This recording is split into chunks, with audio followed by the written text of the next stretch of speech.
Hello, welcome to the masterclass on combustion. I'm Jeff Late, and I'll be going through some of the options for combustion in Houdini 18.0. So we're going to start with our rubber toy here, named Flip, and set him on fire. In the SOP level, there is a spread and fire pyro configure objects for spread and fire. If I hit Shift-Enter, it will automatically append to my currently selected node, and thus create a little mini network for me, which will burn up Flip. So let's put on a frame bar here, and hit play. And we can see we now have some fire slowly growing over Flip. Let's look at how this was achieved. I'm going to hit pause here and look at the resultant setup. We started off with our rubber toy, and we built this set of points along the surface of the rubber toy. This is where the fuel will be sourced and the burning will occur on. And within there, we selected a sacrificial area to be the hot area where the ignition will start. And we set the temperature in that region to be hotter than normal using this attribute wrangle here. And then the pyro source spread is where the actual fire burning is occurring. And so if I go in this node and visualize, for example, fuel, or visualize the burn, we can see here the rainbow colored stuff spreads outwards as the fire burns outwards through the surface of the Flip. It also is burning where it's already been, and that's because we're injecting new fuel in that location. So this whole system is driven by both diffusion and ignition temperature. So as soon as the temperature exceeds 0.1, it will start burning, and that temperature is actually increasing because of diffusion being built in. And so there's this built-in diffusion rate here of 1, which is causing the actually spread over the surface. Now, in the fuel area, we have two things we're injecting in. One is the initial fuel, and the other is the post-burn rate. So if we look at the fuel field, we can see the initial fuel field on frame 1 is set for almost all of Flip, and it doesn't actually change. However, once it's actually been lit, it keeps burning because we have a post-burn rate, which is constantly injecting new fuel in afterwards. If we change this to 0, we will see the fire actually blow out for one thing, but also go through and not keep injecting new fuel in the areas that are already set. Now, because it blows out here, this is because we have all these dead areas with very little fuel. So we can go to the injection noise section, and just let's add some more fuel on the high end here. So go to frame 1, I'd be able to see this update in real time as I adjust the ramp. So by putting more fuel in the high end, I'm now going to have enough fuel for it to bridge, so it doesn't form these little islands that get hit. So here we can see we actually quickly grow across our entire Flip. And now I can go down to the pyro solver, and we can play this back, and we can see then the fuel being burned in a sort of flame front as it spreads out over this area. And because the areas that have not already been burnt don't have any additional fuel, they stop burning as soon as they've been ignited. So the big difference here is whether or not it's something that's like a volatile fuel which has already been vaporized, so as soon as it ignites it fully burns, or if it's something like a liquid on the surface, and there it will continue burning after it's ignited, because it's not the liquid that's burning, but the gas constantly coming off of it. So I'm going to change the background to dark here, actually, because it looks kind of better with flame type effects.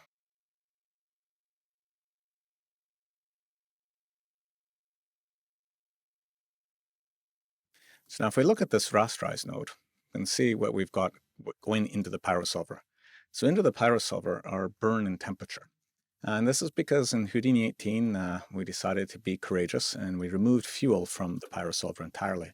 In Houdini 17 and earlier, in 17.5 and earlier, you'd normally inject fuel into the pyro solver, and in the pyro solver there'd be these same sort of things you saw in the pyro spread to control when to ignite and how to burn the fuel. So rather than putting that in the solver, we moved it all up here into a pre-processing stage. The logic for this is mostly because it lets you then control exactly how the fire spreads in a very explicit manner. This is much faster to solve than the full pyro simulation. And you can also solve it in sort of a voxel size independent fashion. So once you have a particular spread you like, you can lock that down. And then one trouble with having the pyro spread being part of the pyro solver is if you change other attributes of the pyro simulation, like your disturbance or turbulence, you might change how it spreads at the same time. And if you're happy with how it spreads, you want to just control how the flames look. That can be very frustrating. So usually we think that it's useful to keep these two things separate. There's a lot you can do without ever bringing fuel into the actual live solve. But of course, there's times you might want to do that. And this being built on top of the DOPS networks, anything, of course, is possible. So we're going to show that in this masterclass and go through how to build different fuel models and different combustion models inside of the SOP pyro solver. So I'm going to try and do this entirely with SOPs. So to be clear, this is actually using DOPS, because if you dive into the SOP pyro solver, you end up in a dynamic context. So you do need a full effects license for this. It can't be done in core, but it just gives you some ideas of what is possible. So to start, I'm going to now save this as a particular point called combust.a. And that is mostly so when you follow along yourself, you can reload these specific files, and because you might get lost, because I'll be adding lots of nodes and talking about a lot of things, and maybe I won't mention something I do because it's so reflexive, and I apologize for that. So the first thing we're going to do is switch over to a fuel-based model, and we're going to actually use the same combustion model that was used in Houdini 17.5 and earlier, because that's still here. If I dive into here and do gas combustion, you can see there is a gas combustion node, which is the same as it was in Houdini 17.5, and so it could be run directly. But to run that directly, we first need to actually put fuel into this world. So let's look at how to put fuel into this world. I'm going to go put a brand new pyro solver down. It's because this has a bunch of defaults baked into it for the purpose of doing the particular look for the spread and fire. I just want to get a nice clean start. And I'm not going to bother with any collisions either. This is just going to be freestanding fire for this whole purpose. So starting from this, let's first set our size. Our voxel size we're going to make a bit bigger than before. This is because we're going to have to simulate the entire domain all the time. I'd like to keep it as fast as possible for turning it around here. The next thing we're going to do is in the rasterization, change it from rasterizing burning temperature to rasterizing fuel and temperature. It's a pretty simple change. If I middle click this, we will now get a fuel and a temperature node. And now here, I need to make sure I actually source that. So I'm going to go through here and just reset some of the parameters. I think under shape, I'll turn off dissipation. And then under solving, I'm going to do fire, so I'm going to want it nice and hot. So I don't like this default of 600, so I'll make that 2500. And now let's look at sourcing. I want to add in fuel. So there's already a pre-built one here to source in the common fields you need. And one is send and burn directly into the flame field. And so I can just hijack this and say instead I want to send fuel directly into the fuel field. The default behavior here is maximum, which is quite reasonable for us because if we don't want to keep accumulating fuel in a particular place. And we just make sure this looks right in the rasterized world. There's the fuel field. And here, when I bring it in, I will then, actually I don't have anything out right now. So internally, it probably has a fuel field. So if I go in here, we can see there's a fuel field that was created in DOPS, but I'm not seeing it in the SOP world. And so what I need to do is add it as the export list. So underneath export, go down here and add in another one for fuel.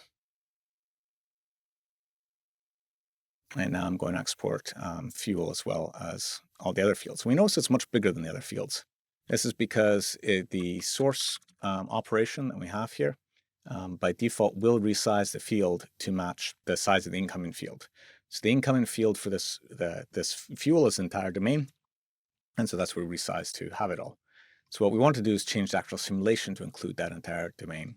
So go to the solving tab, and underneath advanced, there's a place where we specify extra fields. And so we have reference fields and extra fields. Extra fields get resized according to whatever the official size of the simulation is. So put in fuel in there will cause it to be shrunk down so it doesn't end up being huge anymore. However, in this case, we want the simulation to always include fuel wherever it is. So we added to the list of reference fields. In this way, the simulation will expand and include fuel. So now we have fuel in here. I'm not seeing anything though. So let's look at making it visible. So I'm going to go over to the setup, and we have the ability to easily show stuff like the flame field, which is boring right now because it's black. Temperature, equally boring here.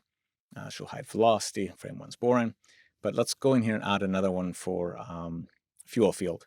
So go down to modify flame, and I can see here how this works, as it's got the one of these visualizers created, and it's set to visualize anything called flame. And if I want to visualize anything called fuel, I'll change that to fuel. And I will change this to be volume of fuel so I know what it is. Actually, I just realized I don't want to do that because, of course, I will get rid of my one that does flame. Instead, I will first make a copy. I will use the duplicate one. So now I have a copy of the flame. So I've got 2 copies of flame, and one of the copies I'll turn into fuel. That way I'll keep my flame visualization around for where I want to do that. Let's make this active so we can see it. And there we can see, yay, there's our fuel field, which is kind of nice so I can see what's going on easily. And if I simulate this, nothing interesting happens. And that's because the fuel field is not being moved with any of the motion. Let's actually just verify we actually have a temperature being injected. I believe we still do because we'll have sourced that temperature. So I'm just going to scan through here and find, there we go. There's the hot spot there. And so if we hit play here, we can see that temperature is rising. So we do have something interesting happening in this fluid, but nothing interesting is happening to the fuel field. And that's because the fuel field is not being moved with any of the velocities. So if I go over to the solving page and go to advection, advanced, yes, advection. And down here again, there's extra fields, and I can add fuel to the list of extra fields. And now it will indeed be, should be advected by it. Let me move the center of it so I can see if that is working how I expect it to be. Go to volume fuel, adjust its offset. Yeah, there we go. I just couldn't see it because it was being advected over in the corner where I wasn't looking. So you'll have to take my word that this wasn't happening before, but it wasn't. So you can see here the little plume of temperature is also causing the fuel to rise up. Now, instead of viewing it as a plane, we can also view it as a actual volume.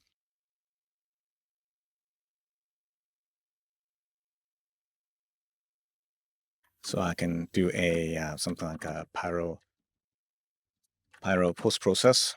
This is a nice way to set up visualization quickly, I find. So here, my bindings, I can say I want to bind fuel here, and make it, don't want any fire in this, and make the fuel, I always like purple fuel. And now if I view this, I can see as a smoke, the fuel rising.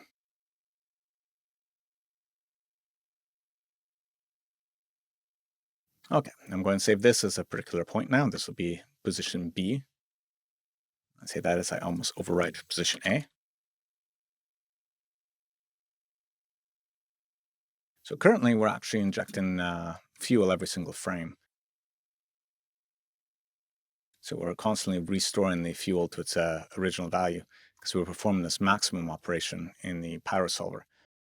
We're also injecting more temperature all the time in the sourcing phase. So what we can do instead is have this only go on frame 1. So I'm going to do that by doing a switch if. And a switch if will select between its first and second input, and I'll use the second input if the expression is true, which is controlled by this use second input if line, but it defaults to if true. So I can basically say that if $f is greater than 1, then use a second input. And there is no second input, which means basically I have nothing. So this will turn off sourcing on the second frame. And so now we'll get a slightly more boring result because we didn't keep pushing temperature in. It's not rising as fast, but we also are not replenishing the fuel every frame, which will become important when we add any form of combustion model to this.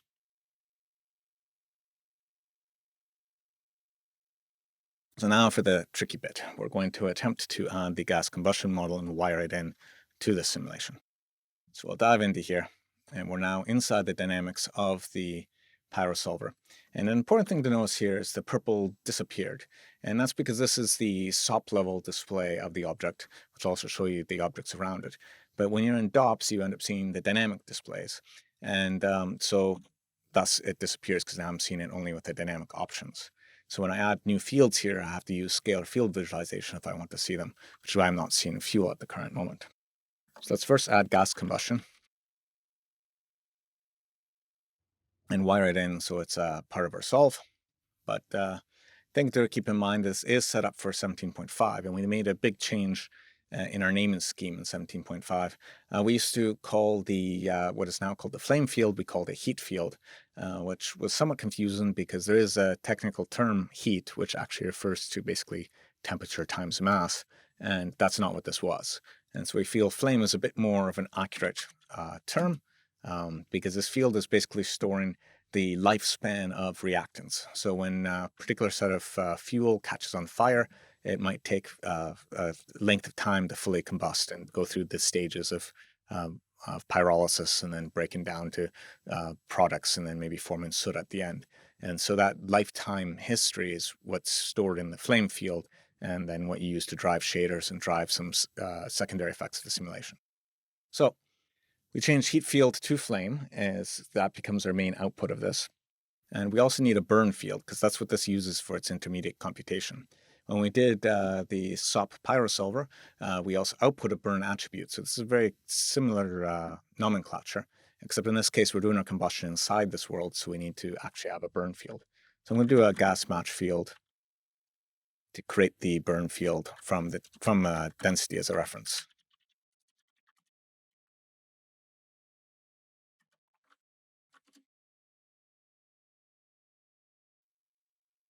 Reverse these wires with Shift R, and that way we have the correct order where we create the burn field first, then we run this combustion model.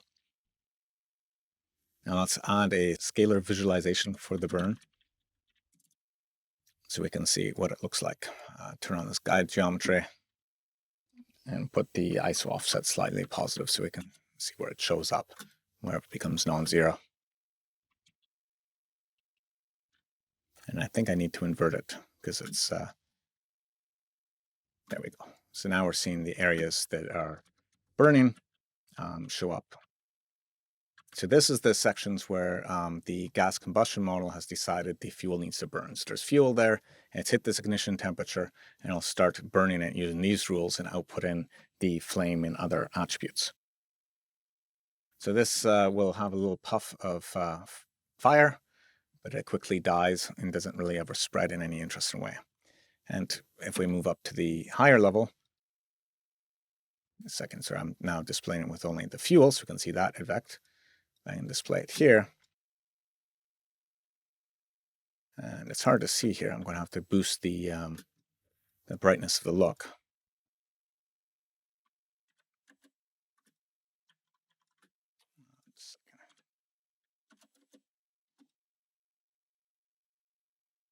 So it's very hard to see the flame output that's put in here.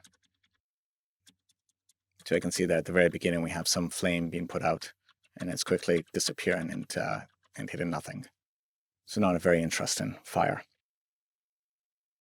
So what we need to do to have it not stay in a local area is add some spreading. So in the pyro solver, we do have the ability to put the temperature diffusion in. So if we push this up to 0.1, we'll start to can look at the burn again. And spread more, but we need more, burns itself out. So let's increase the temperature release.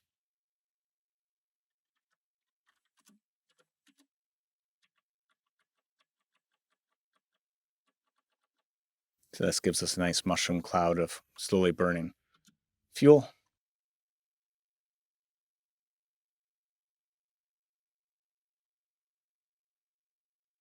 And now we can try increasing this,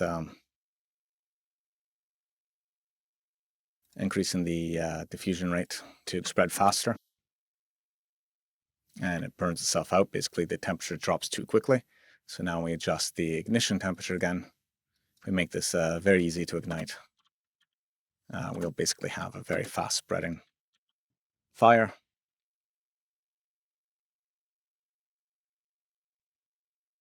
There we go.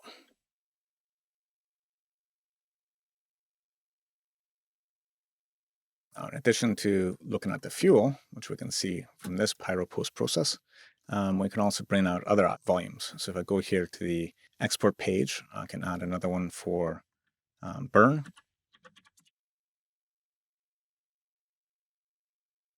And burn is something that I like to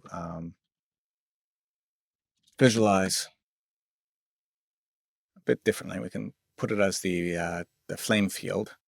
In this case, I'll have no smoke color, but I will have a very intense fire. But I won't have the fire intensity be driven by the black body ramp. Instead, I will just hard code a single color of nice blue. And the idea here is to pick up this sort of ionized gas look that is at the cone of the flame front. And so the rest of the flame will occur after that, but this will be the key part right at the burn location. What we can also do with this is put those as separate objects. So I'm going to just object merge in the fuel and the burn look. Call this fuel.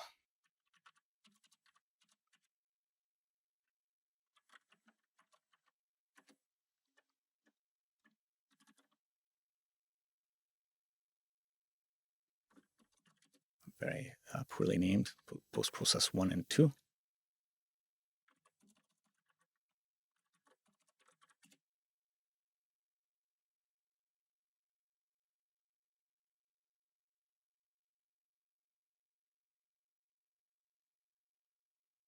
I'm on frame 1, that's why I'm not seeing anything interesting there. But now we can see the two layers together. And now I can make this top layer actually be the raw pyro solver, which actually is doing both the flame and the smoke at the current point. And now I'm seeing the blue cone, the red of the fire, and the purple of the fuel, and the white of the smoke all being placed together in a single viewport. So the other thing here I don't like at all is how weak this fire is going. I had to push it to 150 for the scale effect for the flame. And that's telling me that the flame is not actually being provided a nice 1 to 0 aspect. So this is a gas.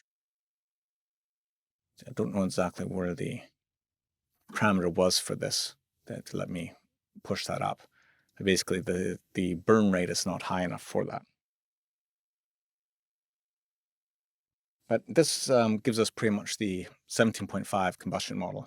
And there's a couple of things wrong with the 17.5 combustion model. Actually, before I go further, I'll make sure I save this as point C.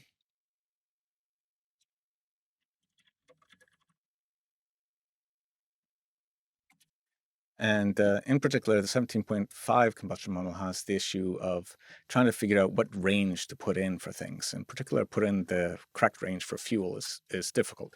So usually people, when they want a bigger explosion, put more fuel in. And this would usually work because this burn rate here is what percentage of the fuel to burn. So to burn, say, 90% of the fuel. So if I had 100 fuel in, it'll burn 90 units. If I have 1 fuel in, it'll burn 0.9 units.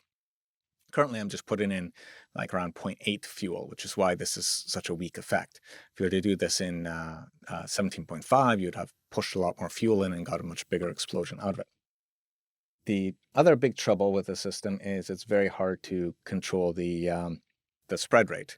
So here you saw I had to do a lot of balancing between the ignition temperature and the temperature diffusion to control how fast the flames spread. This is particularly frustrating because temperature diffusion is going to affect the look of your sim, because that's going to soften out your temperature field, and that will affect how buoyancy works. And so you're going to get a different look as a result of adjusting that.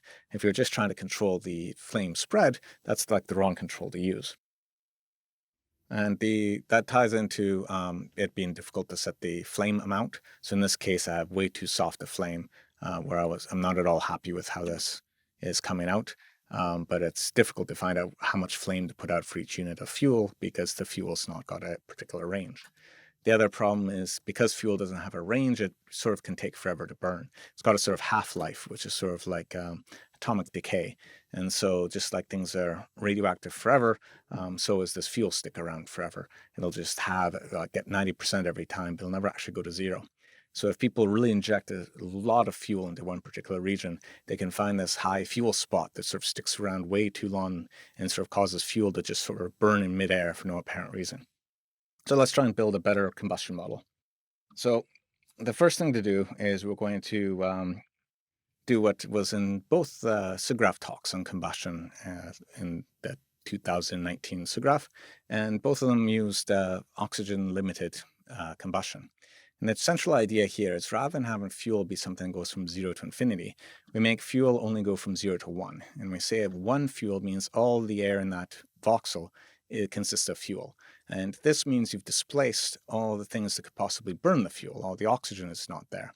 And in order to have fire, you need to have the right ratio of both fuel and oxidizer, well, for most common fuels we're used to. When we split these two up and actually have the idea that we need to have oxygen available, we can then have basically oxygen-limited fires. And these become diffusion flames, where the movement of the flame front ends up being controlled because it has to wait for the oxygen and the fuel to blend together rather than just by getting hot enough. It doesn't matter how hot the fuel is. If there's no oxygen, it'll just sit there and not burn.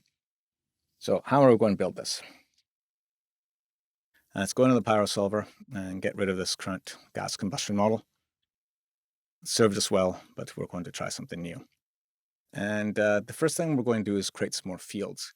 Now, the temptation is to add an oxygen field, but this is rather tricky to do because you'll have to add oxygen in all the empty space of the world. So usually with fields, it's always best if they default to 0, because that's usually what it means that they don't exist. So instead, what we can do is we can have basically a waste field, which stores everything that got burned of both fuel and oxygen, and thus takes up space. So then we can say anything left over in a voxel must be oxygen.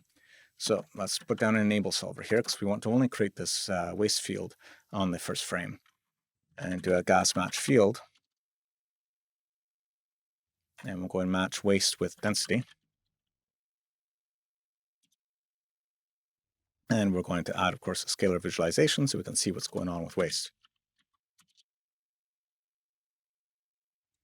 And show this, make it, say, it green.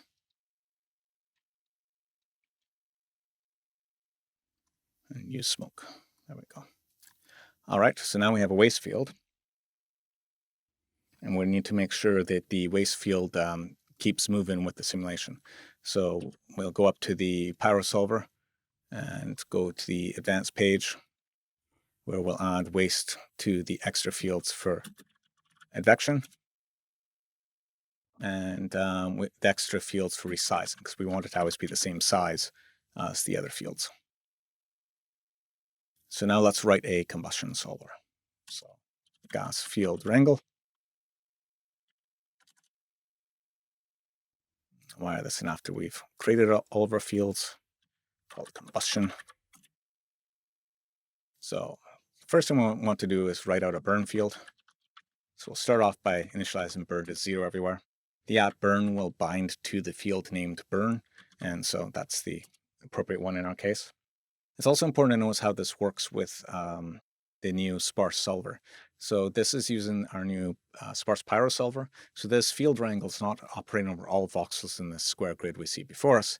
It's only operating on the subset that are marked active. That's controlled because underneath bindings, it actually has stencil field active by default, and so it'll all just work by default. If for some reason you need to write to all voxels, not just the ones that are active in the simulation, you take this off, but you probably never want to do that because it would get very slow and use a lot of memory. So in this case, I want burn to start at 0. And now I want to check to see if it's hot enough to burn or not. So I clear out burn before I check if it's hot enough, because if something cools down, I don't want it to stay burning forever because I didn't have a chance to clear it out. So I check my temperature and I see if it's less than the ignition temperature.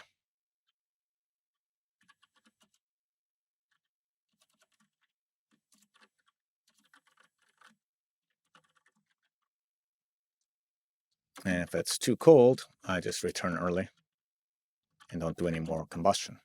So now I can hit this button over here to create the parameters, and I'll set that ignition temperature to say 0.1. And now let's measure our oxygen levels. So I have to subtract fuel and subtract waste. Now it's possible that ideally fuel and waste will not be over 1, because then you have sort of a logic error somewhere where you've somehow got more than 100% in a voxel. But I'll just test for that, in which case the oxygen will be negative and just quit right away. So I'll also have no burning if oxygen is negative. Now, the next question is, when I burn a piece of fuel and use up some oxygen to burn it, there's this stoichiometric ratio, which is what's the proper amount of fuel and oxygen you need to burn. It's because it's a little bit more complicated as well, because air is not oxygen. It's only like 20% oxygen. But rather than work with all that math, I just work with an idealized ratio, where we'll say whatever we said for fuel percentage, we'll just rescale that to mean that this fuel can always burn at a 1-to-1 ratio. And this makes it pretty straightforward to set up the rule for how much burning to do. The burning is basically the minimum of the oxygen and fuel, because we need whichever one's lower is the amount of burning we can do. And given that much burning, we can then burn up the fuel, and we can add the results to waste. And it's important when we add the results to waste to add both the fuel waste, which is of amount burned, and add the oxygen waste, which is the amount burned. So this ends up being 2 times burn. Now we need the flame field. So because this is a currently actively burning area, we set up the flame field so that the post-reaction solver can take place, which can add more temperature and also make it look like a flame. So the rule here is you want to set flame to 1 wherever burning occurs. So we could just set it to 1 here, because if burn's not 0, but it's also good to have a little bit of a taper on it. So I'd like to do just a times 10 taper. So the first 10% of burn will not fully saturate the flame field.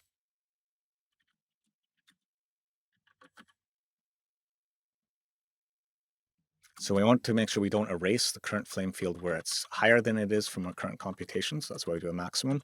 And we do a minimum here to make sure we don't go over 1. Now, having added to the flame field, we also want to add to the temperature field, because this is the temperature released from the combustion. And so this usually is just some ratio of the burn.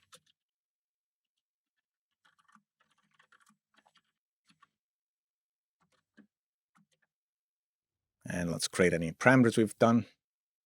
Scroll down. Let's make actually ignition temperature nice and light so it burns very quickly. And temperature gain, again, we'll put it high like we did before. And let's see how this combustion worked. This is much brighter.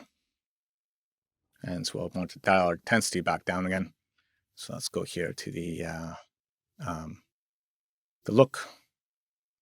And we had this, make this 15 rather than 150. And I think the same for the, oops, actually it was down here. The burn intensity.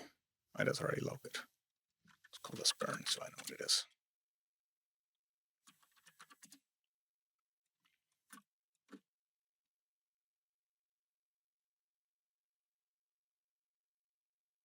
Okay, so that looks better. Let's save this as point D.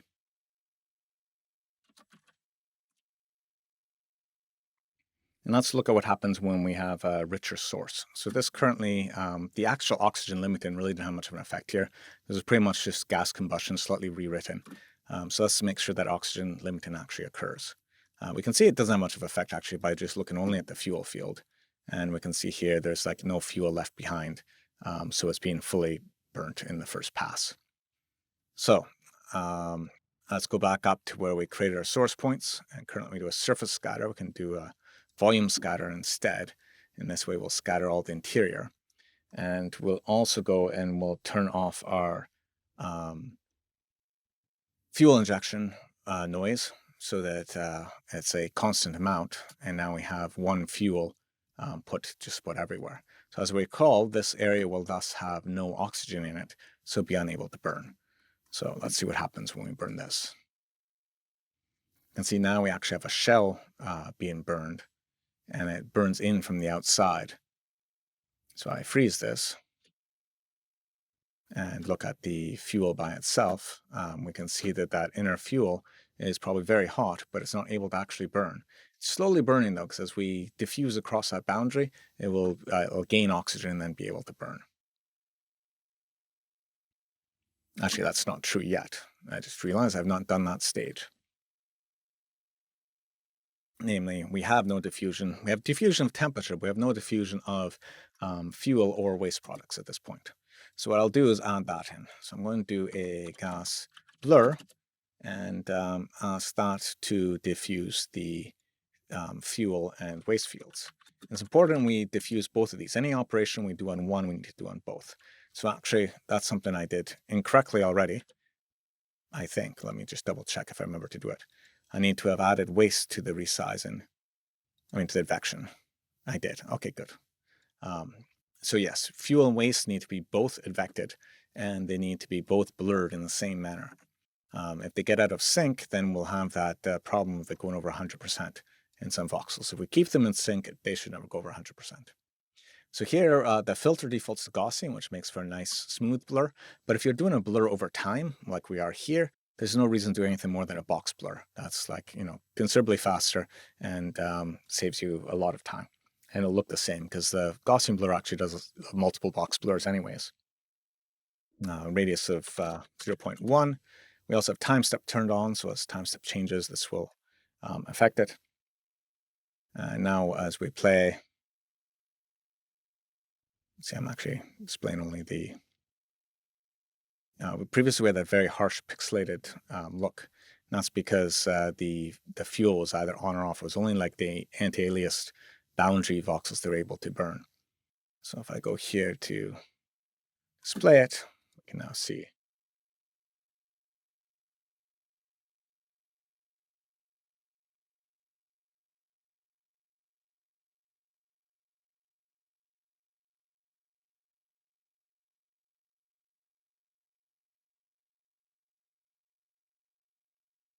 It's running a bit slower than I expected. I scroll out and I can see why. We've started resizing the boxes mysteriously. This is probably due to streaking from the edge of the outer box. This is something we're working on fixing, actually. It might be fixed in a later build in 287.7 here, where the resizing was seeing the edge of the fuel field, and so it would resize it and then streak it outwards. So the gas pleural was causing it to grow up and touch that area and resize upwards. So I can fix that by making sure that fuel has a constant border condition, which is not straightforward to do at the moment, unfortunately. So what I'll do instead is I'll just increase our padding a bit, and that should hopefully that's enough. Let's see. Nope, it's still streaking outwards.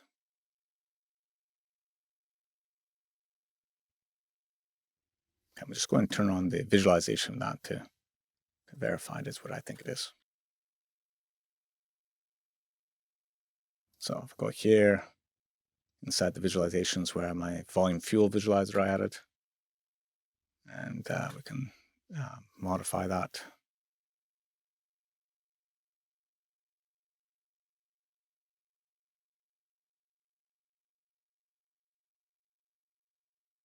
And do center and width, and change it to two-tone. This should tell me where I cross the. See why this is resizing actually.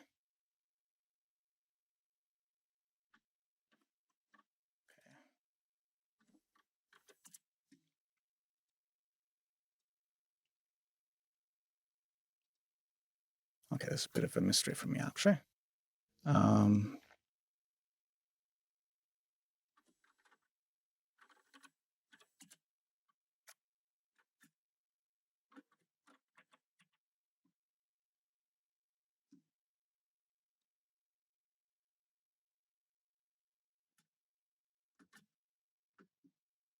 So let me go back to first principles. Verify that this showed up when I added the gas blur.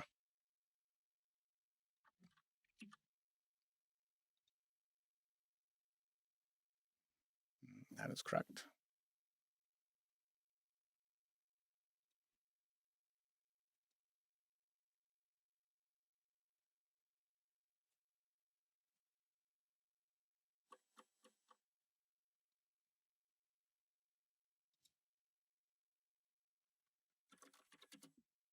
Just try a smaller blur rate. It may not be as an interesting result, but at least we'll stop the. Yeah, this confirms to me this is that boundary condition problem, unfortunately.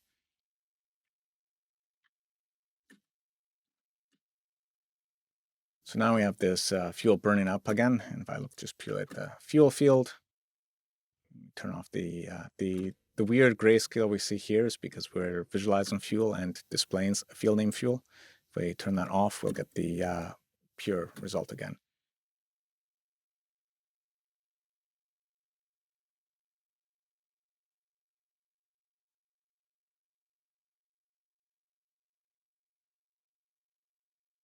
I'd like to find out how I can fix the. There we go, bigger padding. I'm pretty sure this will be enough padding now. It's unfortunate to need this much padding. No, it's still managing to blur.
Okay, what I'm going to do is fix this by explicitly adding the fuel field as a reference field, just like we did with the waste field here. So if I do a gas match field,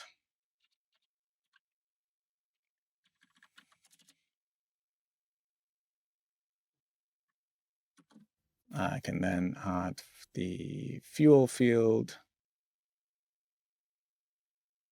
match from the density field, but set the boundary condition now to constant, which will zero it out.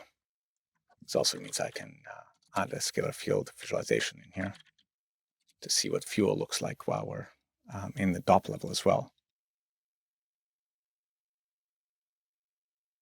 Now, one problem with this is, I believe if I do this, it will cause the fuel to disappear the second frame. This is because the match field is detecting that the initial size of the fuel field created by the sourcing is different than the size that it currently has, and it's got a different boundary condition, so it wipes it out. So I need to actually just source for 2 frames. It's a cheap way of fixing this. Hopefully we have a better way in the future. So I should have sourced 2 frames then. Frame 2.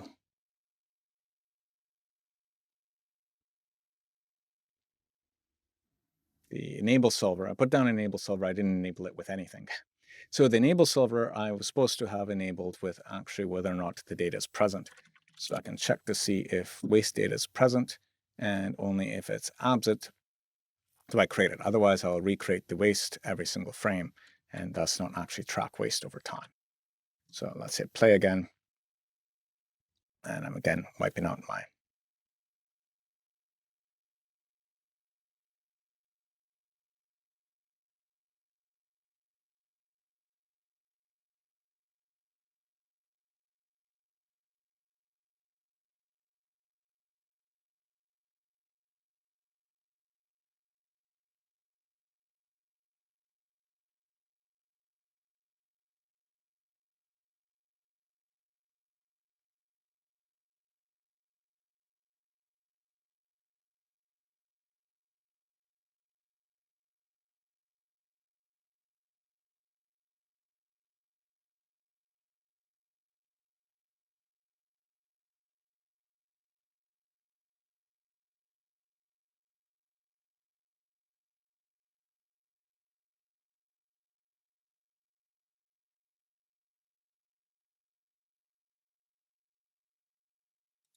frame 3.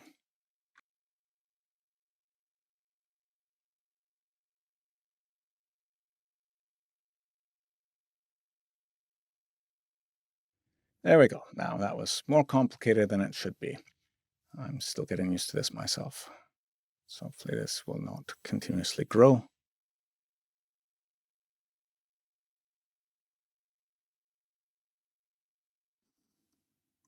So in this case, I think it's continuously growing because of temperature fuel being non-zero in these regions.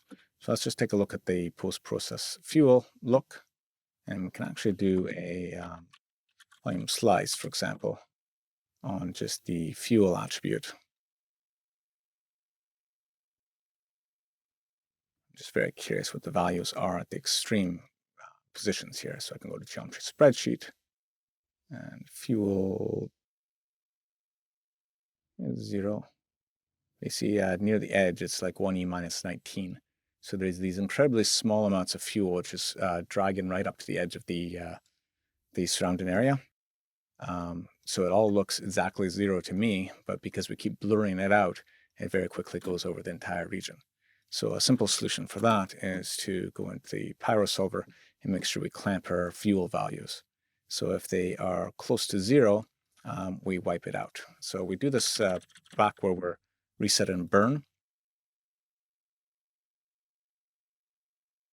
And I'm going to check here if fuel is less than, let's say, 1%. We just set it to 0.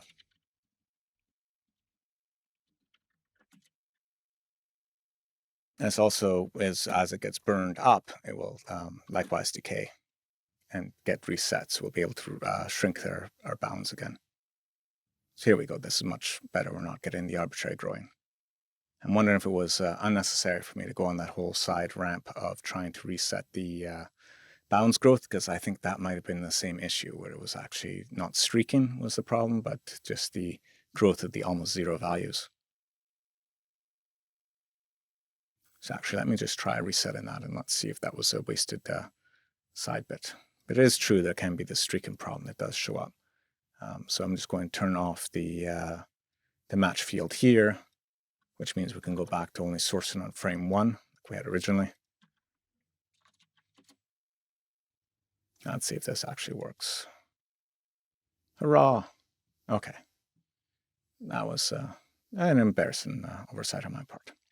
So here we see the blue cone of the active burn front and the purple fuel inside, which is diffusing outwards. And this forms a diffusion flame front, where the rate of this flame front moving is basically based on the mixture rate of the oxygen with the fuel that allows it to actually burn. And here, as it fully burns up the fuel, we can see the size should reset. Let's turn on now the display of the flame as well.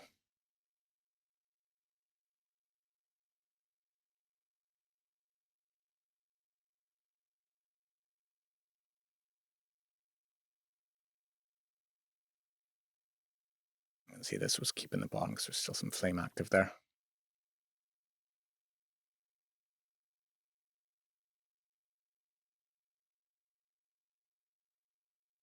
So I'm going to save this as point E. And so in this case, we have an oxygen-limited flame burning model, combustion model. So we can get diffusion flame effects where we have thick fuel. And we've also isolated off the blue burn area. So actually for rendering, we can get that nice white, slight bit of purple white in there. So actually if I go up to the object level, you can see what these different layers look like. So if I turn off burning, we have a much more yellow result. This just brings out that more white in there from the ionization.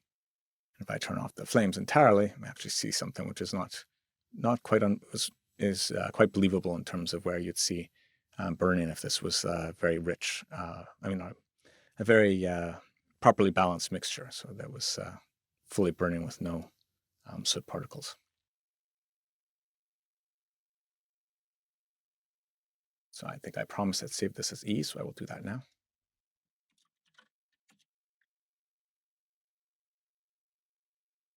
Okay, the problem here is still that we have this flame front, which is very hard to spread and is being controlled by this annoying combination of ignition temperature and temperature diffusion. Temperature diffusion, as I mentioned, is something that is annoying to have because it changes the shape of your temperature field, which will affect a lot of the other things you have, such as your look when rendering and your behavior with buoyancy. So another way to look at this flame front is to treat it as an explicit flame front. And if you look up different fuels, they often have a explicit rate at which their flame front would burn. So natural gas, for example, is 30 centimeters per second, or a foot per second for people with those units of measurement. But if you said, okay, I've got natural gas and I wanted to go 30 centimeters per second, how can I set up this ignition temperature and this temperature diffusion and the amount of temperature I put in, how hot it is going in? All these things will affect the speed, and I don't know how to get 30 centimeters per second out of that. And so the easy way to do that is to not do that at all, but instead have an explicit flame front that we start tracking. And to do this, we're going to dive in and we're going to try and build an explicit flame front now. So we're going to first go and bypass the combustion model.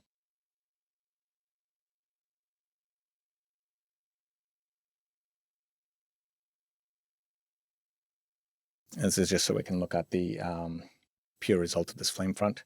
And we're going to add a flame front field. So gas match field.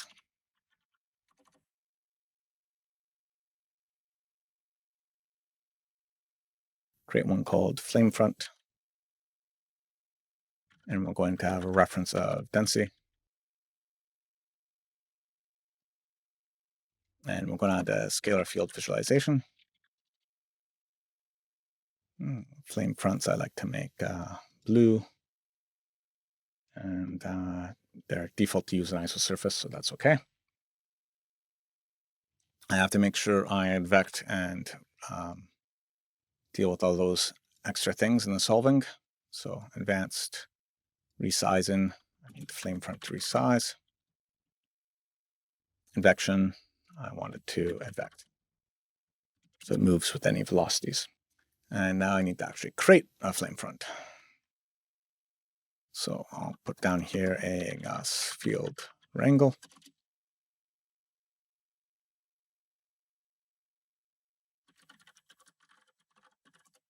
Call it flame front source and put basically anywhere where temperature is bigger than ignition temperature, we want to have the flame front exist. So a flame front is going to be assigned distance field. So it's going to store the distance to the flame front in each voxel. So to make something exist, I basically make sure it is negative, and then it will be part of the flame front. I want to do a very small negative because we want to just barely put it inside the voxel range and let the reinitialization deal with that. So let's start off with this. We say if temperature is greater than CH.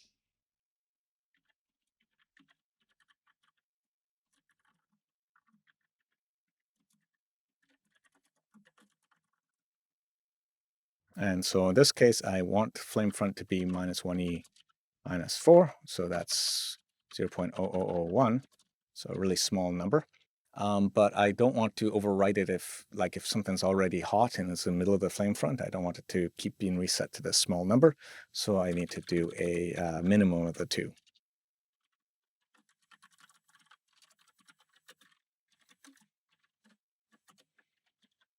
Now, the other thing I want to do is if there's no fuel somewhere, I don't want to have the flame front continue to exist forever. So if fuel is less than or equal to 0, technically it should only get to 0 and never be negative, but I like to always worry about those boundary conditions. And here I want to make sure we do the maximum. So this is the opposite operation, which ensures there's no flame front without fuel. Right, number of zeros. I think I want 3 zeros. There we go. And now if I play this, I should get a flame front in the second frame because we have some hot area. We've got to turn combustion back on. That's probably the burn I'm seeing there. So let's turn off the burn scalar field visualization. This is the display of it, which you can do quickly through that flag. And I'm not sure why I'm not getting my flame front yet. So let's solve that problem first. Middle click, make sure we have a flame front field.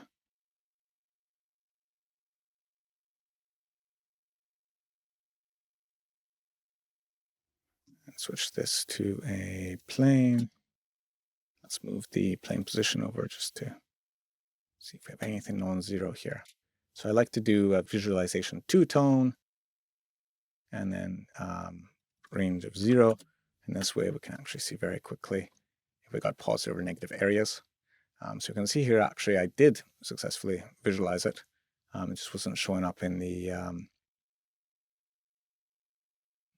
ISO surface visualization, I suspect, because maybe it's too close to crossing over at 0. Or actually, this purple area is 0. I'm not getting anything on the other extreme. For some reason, fuel's 0 everywhere. Let's try the 2 zeros here.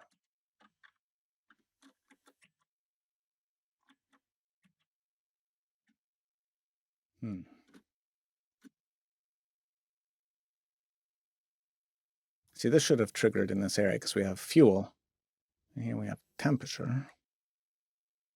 Well, this has been left uninitialized.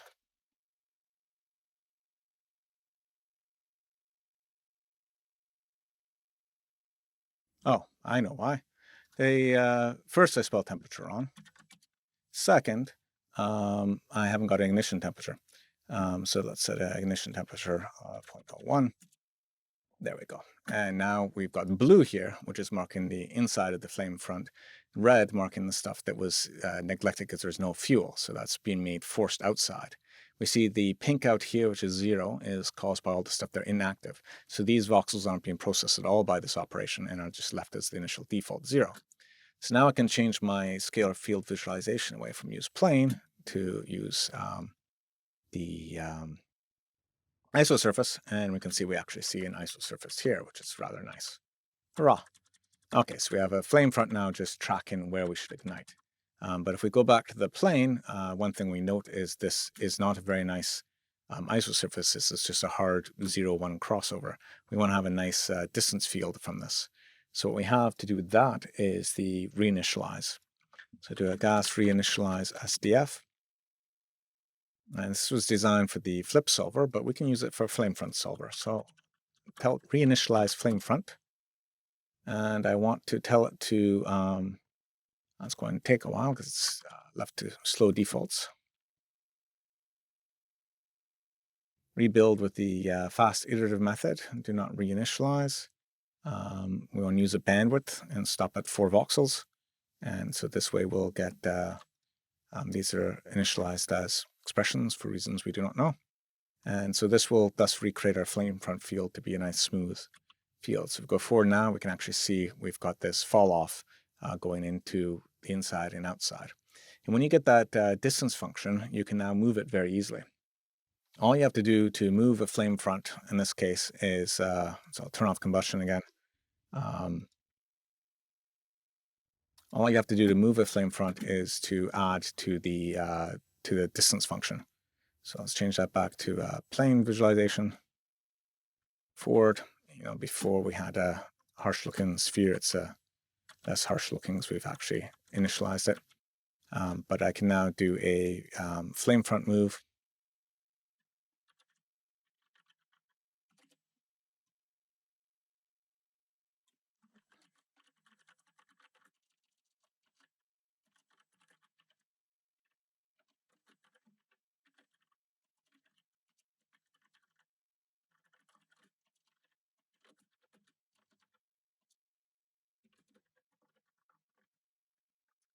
Now we're going to move the flame front by the time increment times our flame speed. Make sure we create a flame speed. Start off with the 0.3 meters per second.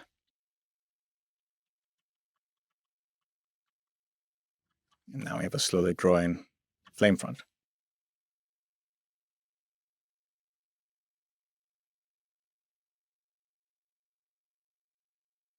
And now we can reactivate our gas combustion. But rather than using the temperature to trigger combustion, we're going to use the flame front to trigger combustion. So we'll trigger it wherever the flame front is. So if it's greater than or equal to 0, then we just return because we are not within the flame front. So the idea here, anything within the flame front is eligible for combustion, anything outside isn't. And currently this is sort of a very complicated way of doing nothing if we ignore the move flame front node, because we just move that auto ignition over into this flame front source. And then, but then we have this new node here, which will actually move the flame front along over time. So now we can see it expand with a flame speed of 0.3, or change flame speed to be higher to 1.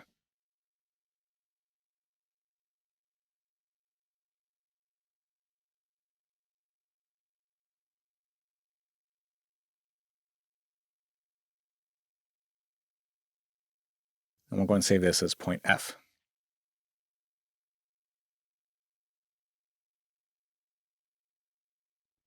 Now, currently, this is an all or nothing flame front field. So as soon as a voxel enters it, it goes fully on. And we want to have a bit more anti-aliasing built into that. So what we can do is, as it crosses over the flame front boundary, just do a partial burn. So we've got our maximum amount of fuel we could burn, but we want to burn like so. If the flame front's halfway through a voxel, we can't burn all of it. We can only burn half of it, which is in there. So the idea is just to estimate the coverage of the voxel by the current flame front position. This isn't entirely correct because if you have a flame front stolen halfway through a voxel and it's there frame after frame after frame, you could argue that the second frame it should have anything new to burn because it hasn't actually moved. You sort of need to know the net new change in flame front. But the flame front's actually probably moving, and there'll be diffusion anyways at that level. So we just call it a wash and just do the simpler math here. First we get the voxel size, which we provide as a parameter.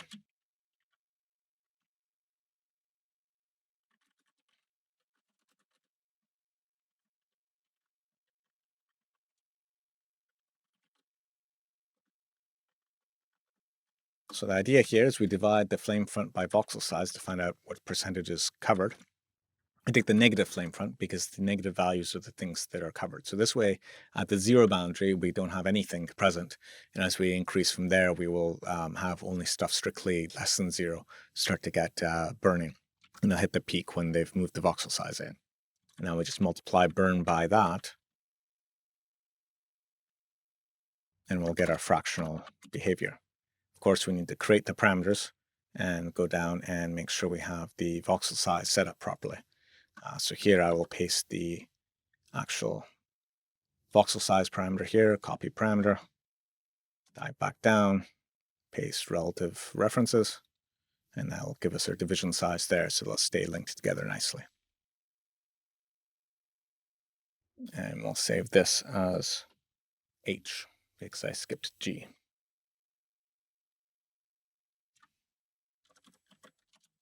That's mostly to see if you're paying attention. One problem with the current system of using auto ignition is that to light something, you need basically a pilot light sitting there to get it hot enough to ignite, which, it does sort of has got a lot of physical realism to it. But often our voxels are very large in these simulations, so it ends up being effectively a very big pilot light, which means you have this big vertical column of air from all the temperature you've injected there rising upwards, which then disturbs how that initial simulation works. So sometimes you want something more like a spark, which will ignite if it reaches a certain region of space, but won't actually affect the dynamics at all, other than just causing things to ignite there.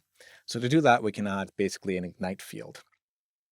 So I'm just going to go back up to where we made a hot region, and instead of making it hot, I'm going to make it ignite. And so just set here a ignite equals 1. And so that creates an attribute called ignite. And rasterize, instead of rasterizing temperature, I'm going to rasterize ignite. And so now I've got ignite and fuel. In this case, I just want to ignite the first frame, but I could inject it every frame if I wanted to. So in the pyro solver, I'll go here to sourcing, which I do want to. Let's split that up and put it in every frame. So I have this first rasterize the fuel, and the second one rasterize the ignite attribute. And I can merge these together. And that's why I have two different sources going. One which is only active on the first frame, and the other one which is active every frame to keep igniting that location. It's a continuous spark source. And when we bring in temperature, I'm just going to change this over to instead bring in the ignite field. I could add another source as well, rather than necessarily overriding temperature. So operation here, I'll just put the maximum. So the idea of the ignite fields, I'm going to have anywhere where that is greater than 0.5. We're going to treat it as an auto ignition possibility. So let's go to our pyro process now. If I go to frame 2, we're going to see we actually have we should have an ignite field. Let me see if I made it properly. Ignite here. Oh, I'm not exporting it, of course. That's why I do not see it there. You only see on middle click here the fields that are exported. I have to dive into the DOP level, and now I will see all the fields. So here, ignite will show up. So I can go to the note ignite's a different size here. That's because I haven't resized it and I haven't advected it. It's not a dynamic field, so I don't want to advect it. That'd be a waste of time. And I don't have to resize it either because it'll be 0 anymore where it's not defined. So this lets it be just a little small field off in the corner somewhere that will have limited effect on our memory or other issues. So this is our flame front source rules, and this is we have the auto ignition. So I can add in here an extra rule to also ignite if the ignition field is big enough. So put an or, ignite is greater than 0.5, and now I'll ignite anywhere that is. And now I can change my ignition temperature to be really hot, and so now I will only ignite with the ignite field.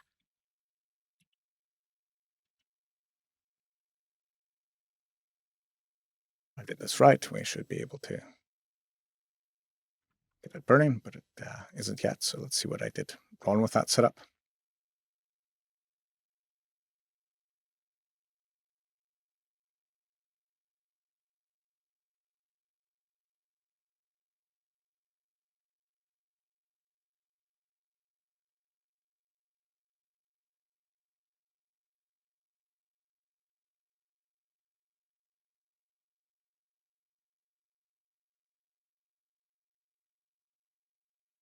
I think this is because I've normalized the clamp coverage on. So I just want it to be always 1 there. So just check my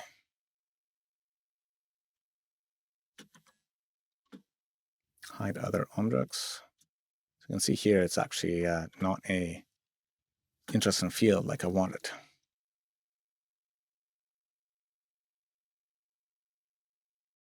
So let me just check what the ignite values were. They're all 0. That would be a problem. There's some 1s there. So why are these not igniting? Just going to delete the points that don't have ignition on them.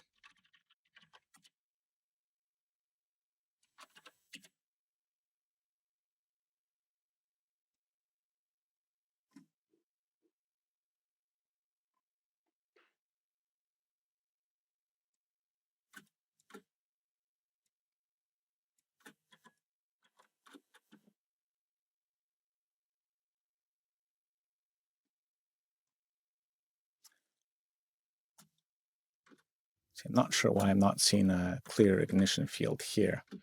I've expected to have seen a clear ignition field here. So I'm going to do a volume slice at this point and see actually, yeah, I've got a good field there. I don't know why it's not showing up in my viewport as a field.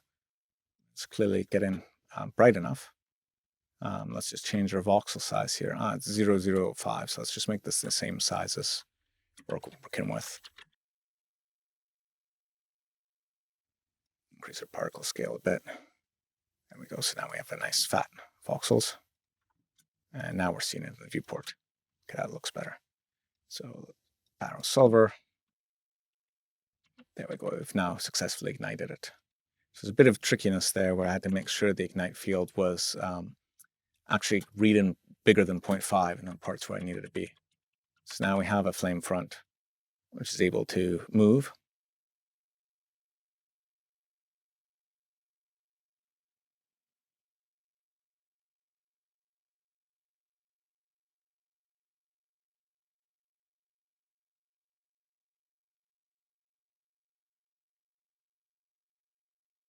And I realize at this point that I believe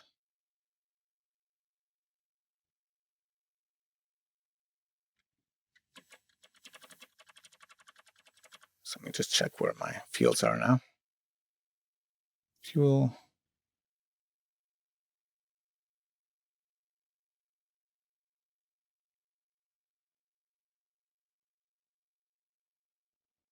So I'm not sure why my flame front field is not moving upwards with my solver here.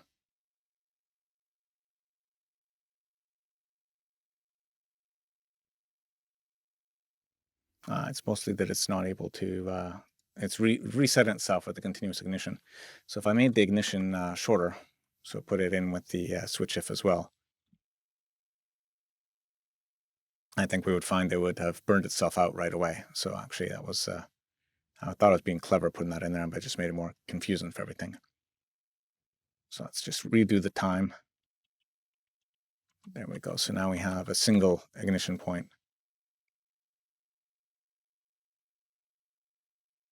I know this is still doing continuous.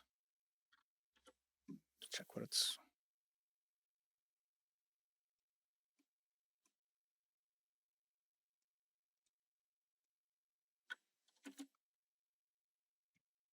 I know. I'm not resetting the ignite field. So because it's not being sourced anymore and was left at the old value. So if I set it back to 0, we'll reset it properly. But now it's not living past the frame 1 source time, and it's not running these nodes on the frame 1. So I need to have it survive at least the frame 2.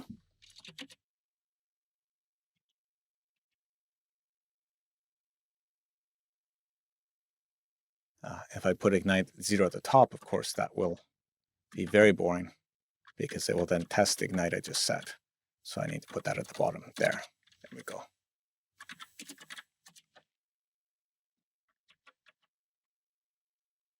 So it burned out right away, which was very boring. So let's find out why that is.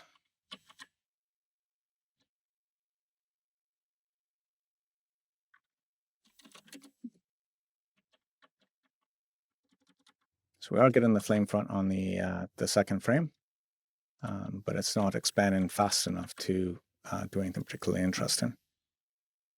And I realize it's because I should have noticed something wrong up here.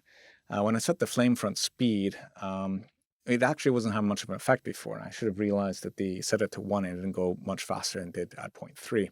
And that's because most of the spread that was happening before was due to the auto ignition. And so this whole plus equals whatever was actually just a placebo effect. And now that I've got it so that this is the only thing that is actually able to advance the flame front, I'm noticing the flame front just disappears immediately. I'm like, why is it disappearing immediately? Well, that's because I've got the sign wrong here. Sign distance fields, I always seem to have a backwards sign from what you expect, where, to go forward, you think you would add the speed. But because negative means inside, if I want to go expand it outwards, I need to subtract the speed for it to go in the right direction. So here we go. This is now a flame front of 1 growing outwards, which is looking a lot more realistic. And if we reset to the 0.3,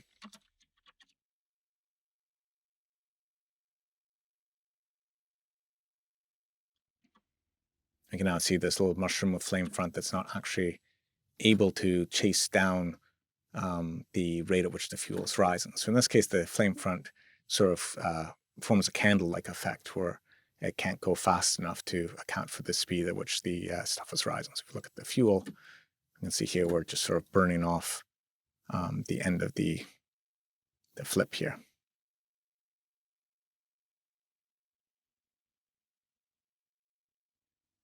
And so we can increase that speed to 1. So a nicer speed. See here very clearly moving at that fixed speed across the surface.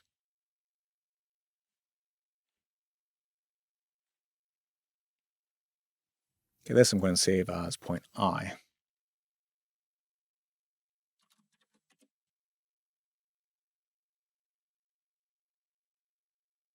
Now what we've done so far is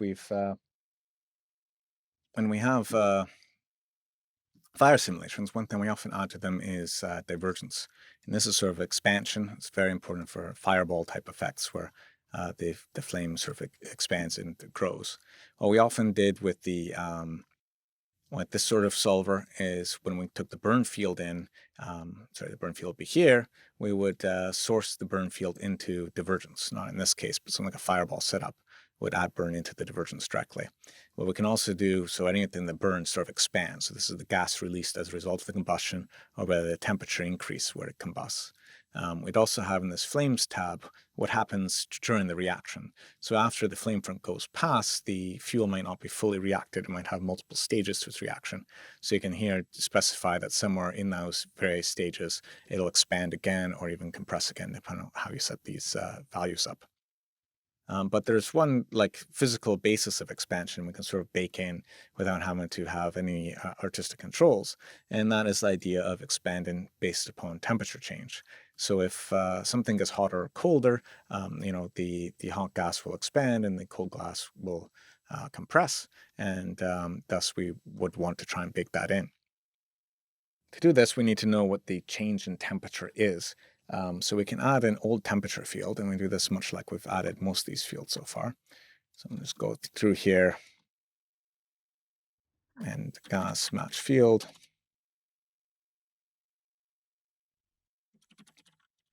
Old temperature based off density. And same scheme as before, we need to make sure old temperature is properly resized and vectored.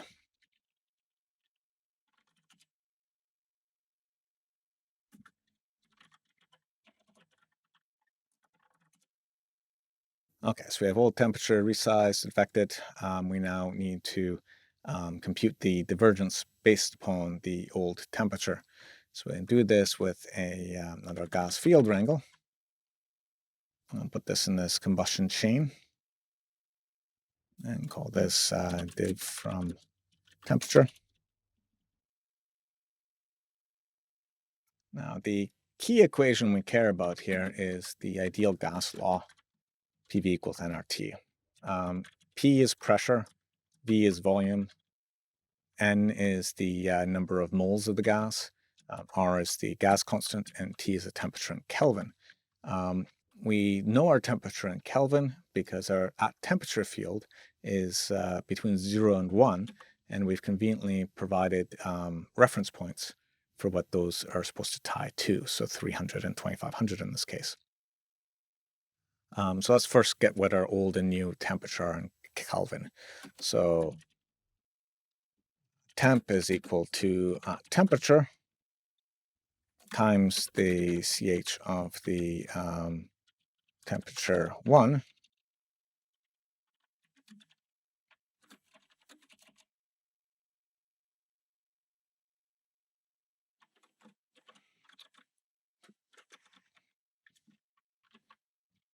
minus CH. Can't type here. Temperature 0. And then we add in that reference base temperature.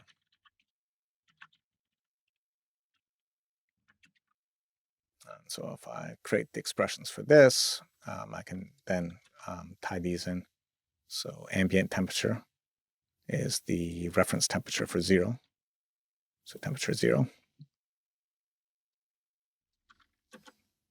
And reference temperature is the temperature at 1, and so it'll be temperature 1. And so now I've got those two values. And I repeat it again, except this time I use old temperature. And because I know I'll forget it otherwise, I will make sure at the end of this function, I set old temperature equals temperature. So this will write out and copy forward. So the next frame, the old temperature currently has been set to temperature, but it will then advect and be in the new location for it, so we can compare a voxel's previous and current location. It's very important the old temperature is advected, or else we'd be comparing different pieces of air, because the air is always moving in a simulation. So given the temperature and the old temperature, we can figure out the ratio of this T over here, and that if we assume pressure is constant, we know what the ratio of the volume should be. And if we decide that a voxel needs to be twice the volume it used to be, we need to make it 100% bigger, which involves a divergence value of 1. Likewise, if it has to be half the size it used to be, we need to make it 50% smaller, and so that's a divergence value of minus 0.5. So we can then set that up quite directly by saying divergence plus equals. We use plus equals here because there might be other things set in divergence, so we want them to all layer together rather than just replacing divergence. And we do temp divided by old temp minus 1 times a magical scale. Now, the next part is because have to divide by timing, because what we do is divergence will set up a velocity field that will cause the voxel to grow by that percentage within 1 second, but we wish it to grow that much within 1 frame, or when one step, wherever we're working with here. And so we have to thus scale it up by the timing. So if we're at 24 frames per second, we need it 24 times bigger so that it works. So we expose that div scale and set it to 1. And now we hit play. We can see a very fast explosion. Let me just go up where we can see better colors. So we can see this is the actual divergence output has resulted in a very strong explosion and pushed this flame front faster than the advection speed, which is one reason why don't try and outrun a natural gas explosion. I know it only goes 1 foot per second, and I can walk faster than that, but that doesn't mean that you can outrun it. So that's a rather extreme effect. So usually I just dial it down non-realistically to like 10%. Which just adds a bit of expansion, but doesn't blow out the entire system.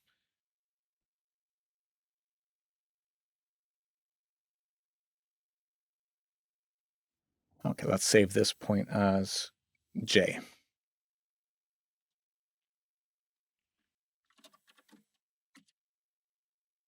The next thing to notice is flame front speeds vary. So in this case, we've just done a plus equals on our flame front. And so thus this leading edge is going to be just very much a smooth, boring leading edge. It doesn't react at all to its environment or its history. One simple way to modulate it is to use the ratio of the like how pure the gas fuel air mixture is. So if we have a very rich or very lean ratio, then it tends to go slower than if it's the ideal ratio. So it's more straightforward for us to compute this because we have a ideal 1-to-1 ratio as our reference. But I think I'll first draw a graph of it to show what I mean by this. So let's just go up to put a new geometry down. And so this is going to be a 0-to-1 graph. And so just put 100 rows in. And what I'm going to do is graph basically oxygen level and fuel level as 2 axes and write an expression for how fast I want the flame front to be. And that way I can sort of see visually what this expression looks like rather than trying to figure it out in my mind using math. So in this case, my oxygen will be the x-axis, and the fuel will be the z-axis, which seems a bit weird if you used to x and y graphing, but recall our grid here is a zx plane. And so now, given these two, I want to figure out what my flame speed should be.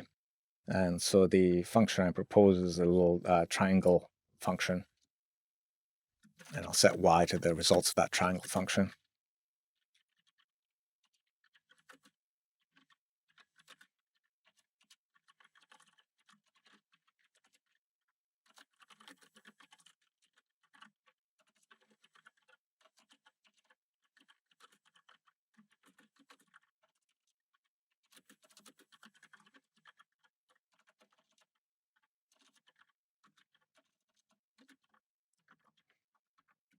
Okay. And so now we have a sample of what this function looks like. I said triangle. It doesn't really look like a triangle because the triangle's like on lines that are diagonal across it. So it becomes like a proper bilinear patch where the result is actually a curved surface. But the idea is that we want 100% flame speed wherever the oxygen and fuel are balanced. But if we get pure oxygen or pure fuel, we don't want to go all the way to 0 here. We're only going to 0.2. So you can, try different values in here. This would, for example, push up the balance ratio there, and so on and so forth. So let me just turn that off and instead type that magical expression in again. Can see if I can type it cleaner this time. And we'll use that as our flame front speed. So when we do move flame front, I'm going, instead of having this expression, I'll put in a times rate, and then we need to compute what the rate is. So I'm going to borrow from earlier what the oxygen values are, because we already have a function to compute it up here.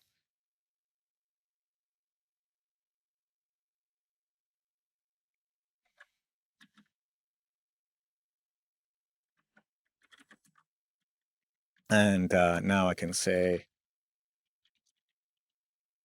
oops, I want a mixture first.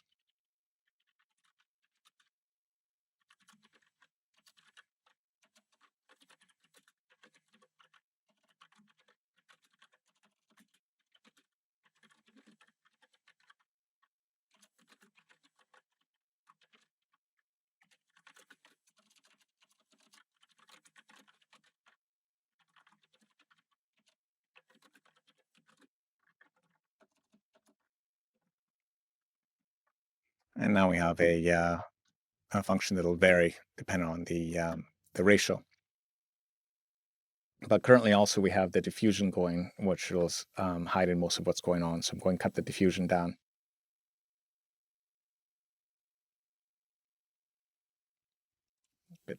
Bit high.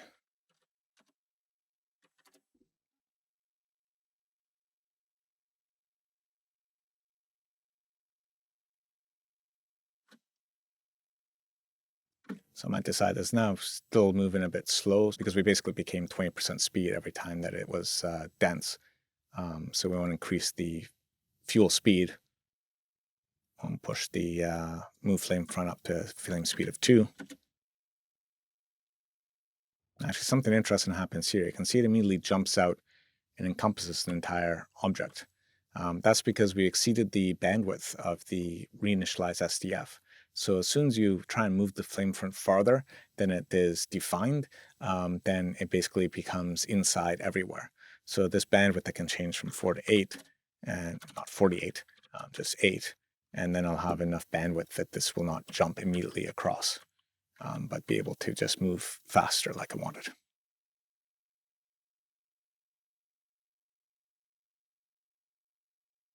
So let's go up to the other level and see what this looks like.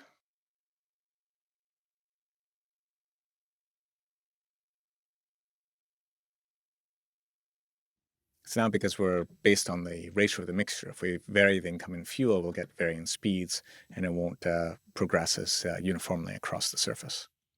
I'm going to save this as K.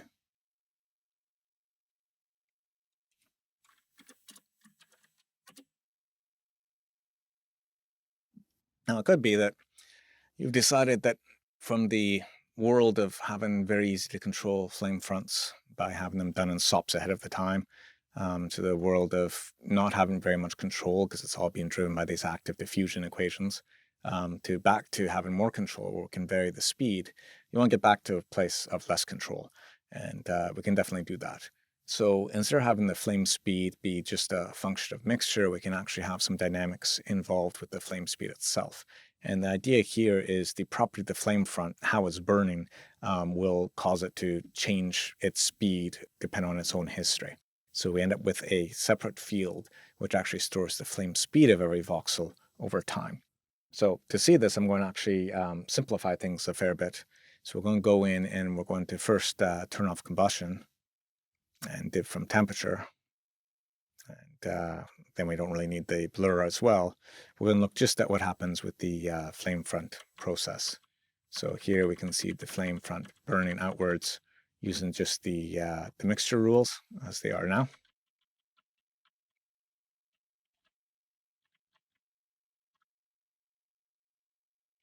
This is a good way to look at the flame front in isolation without all the other tooling confusing it. So I'm actually now going to turn off the mixture rules entirely as well. So we're just going to have the flame front process equally everywhere. So it'll still be stopped where the fuel is 0. Sorry, rate is not defined then. It's still going to be stopped where the fuel is 0, but we're going to get that very smooth leading edge because it's just adding 2 every single time at this point. Well, the first thing we can do to make it more interesting is add another field to control. So I'm going to add a curvature field. So the idea here is that if you have a flame front that is sort of curved inward, so it's a bunch of fire surrounding a point, it'll be faster to ignite than when it's curved outwards, so that the point is not fully surrounded by fire and it doesn't even have like half of it's surrounded in fire. So we can sort of find out how a voxel is surrounded or not by looking at the curvature of this flame front field. So I'm going to make another gas match field. And this time will be for curvature.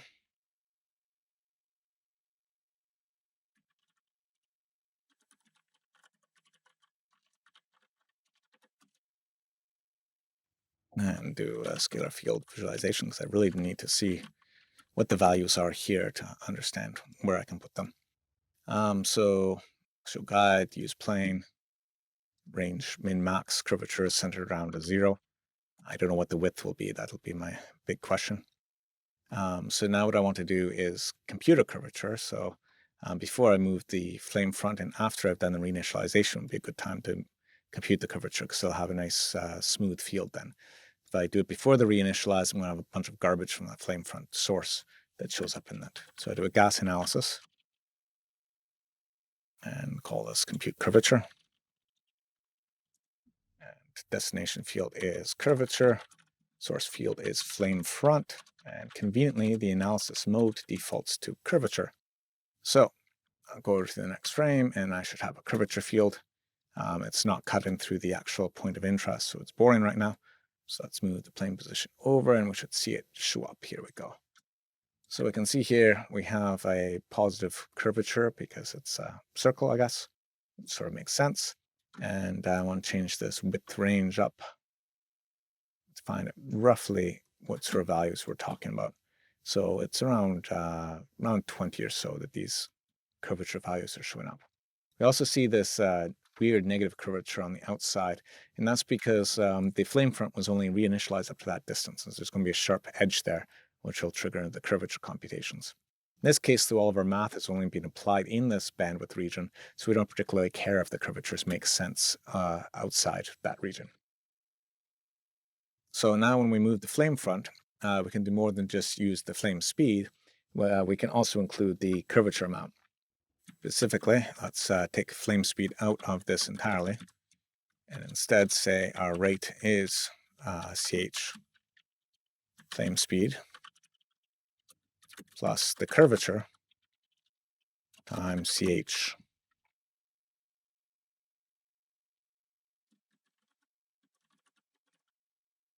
Just call it curvature force. Bring that up. And I want this to be small because this is around 20. I'll make this small, around 9.01.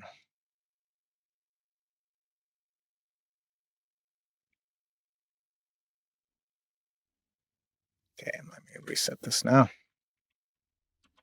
Turn off the curvature display. And let's turn on the flame speed.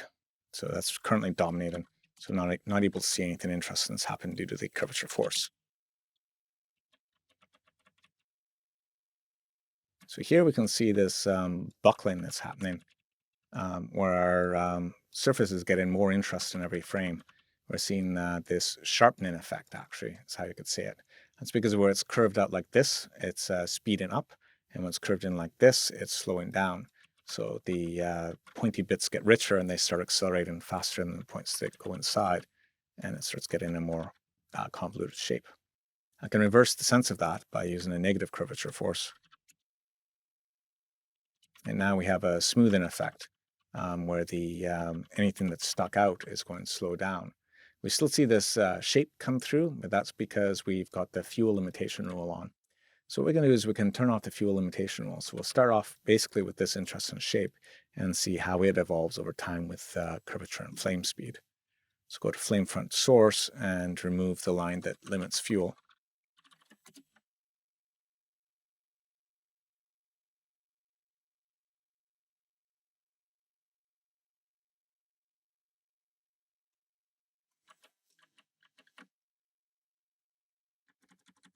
Oh wait, that's still occur on the first frame. So this then results in just igniting the whole area.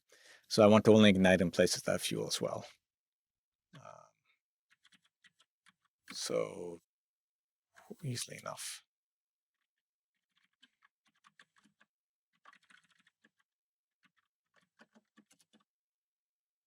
Okay, this way I'll at least start with an interesting shape. And actually did the opposite of it there. You can see here that that part that was concave inwards went faster out than the part that was concave outwards. So we end up with a smooth circle as it moved outwards. And again, I can now, with this more stable setup, go to the move flame front and make this a positive rate.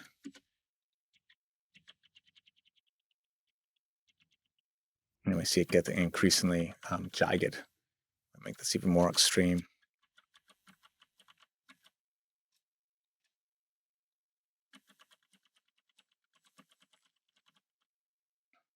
So basically the positive curvature rate will become a sharpening filter, and the negative one will become a smoothing filter. And one, of course, is stable, and the other one is unstable. So for fire, we'd expect to have the negative rate. And actually, at this point, it's unstable because I made too big of a time step. So if I move too far, it'll basically become unstable because there's a certain rate for explicit integration that's safe. That's why I had to use such a small value. So I'd like to just make that 0, actually, probably to demonstrate that it is doing something.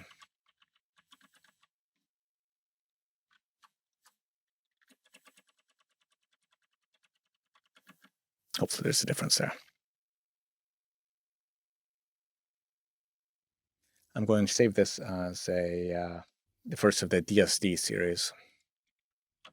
DSD stands for Detonation Shock Dynamics, which is a system we had a long time ago in Houdini that we never really got balanced enough to be of particular interest. So it remained mostly an academic interest. But I'm going to go through and rebuild most of the terms of it here. So what we can do is we can look at a higher order effect here. So currently we have flame speed being constant, and it might be above or below this constant amount based upon our curvature force. But we can also make flame speed be a field itself, so we can track flame speed over time. So this is the way of curvature. I can then make another field here and call this flame speed. And I probably want to have it actually just be a 0 to 1 field. And the flame speed field I want to sort of initialize, so I'm going to put a gas field wrangle. So the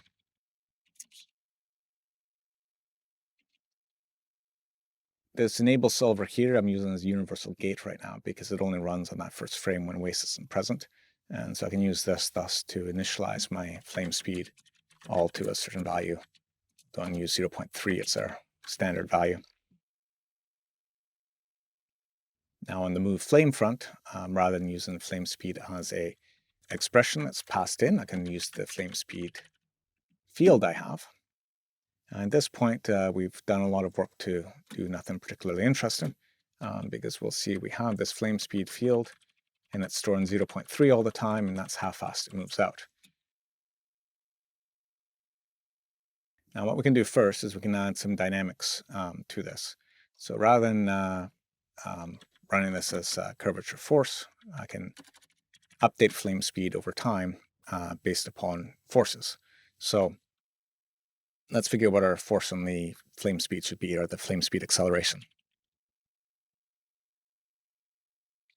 So given a flame speed and given a goal flame speed of like 0.3, I can accelerate the flame speed towards it. So this is sort of like a particle at one speed, and I want it to reach a different speed. I add an acceleration for it to move towards that. So a force for it to move towards that. So this would be flame accel is equal to the difference of them. So the ch of flame. So this is our goal flame speed minus the actual flame speed. So if I make it just plus equals like that, it's going to immediately go to the goal flame speed. But if I use this times a term,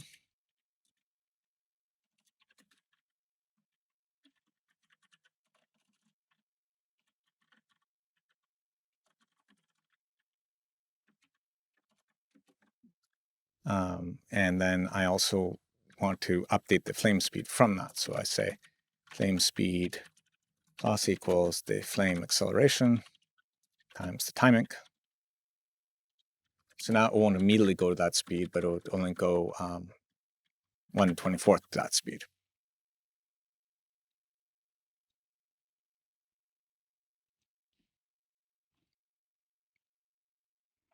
So this forms a sort of spring type effect. So I can put a force of like 1 on here.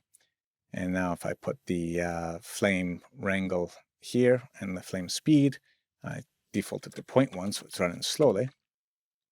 We're going to start with the value of 0.1. You can see the flame speed is actually increasing due to that flame's force, and will increase to 0.3. So we'll start off going at a 0.1 speed and speed up to a speed of 0.3. It doesn't overshoot, however, which is kind of like not very interesting. It's sort of just a blend effect. And higher flame force might make it blend faster, but not really do anything more interesting. What we can do, even though the simple blending, is add a displacement on it based on the curvature force. So we have this curvature force already. So we can then say the flame accel, we can accelerate it also by the curvature force. So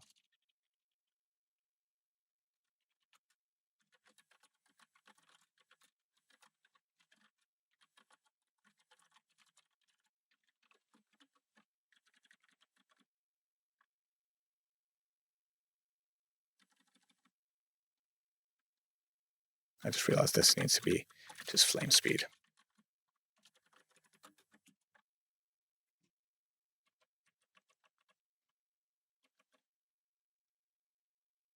Hopefully this results in some non-local changes, because we'll have it accelerating around the where the curvature is non-zero. So let's make this more obvious by increasing our curvature force now.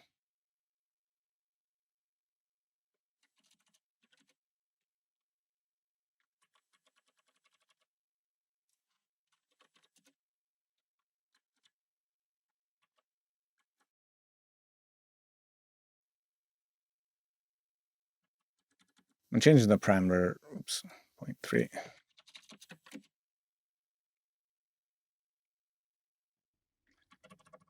And changing the parameter doesn't update it. I know that I probably spelled it wrong. Yes, because I spelled curvature force wrong the first time and didn't notice that. So it no longer lined up. So let me just redo this.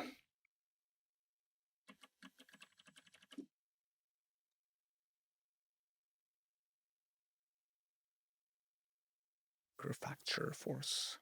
Curvature force. There we go. Okay. So now we have an effect that is obviously applied right away, and it's like way too powerful. So go back to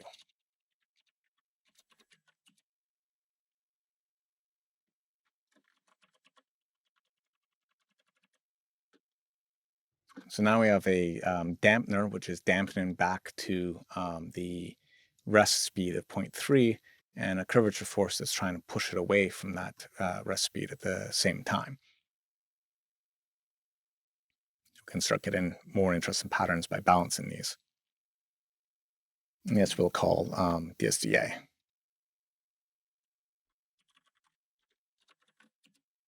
Now the problem not getting overshoot is because this is sort of the equivalent of a particle with a velocity.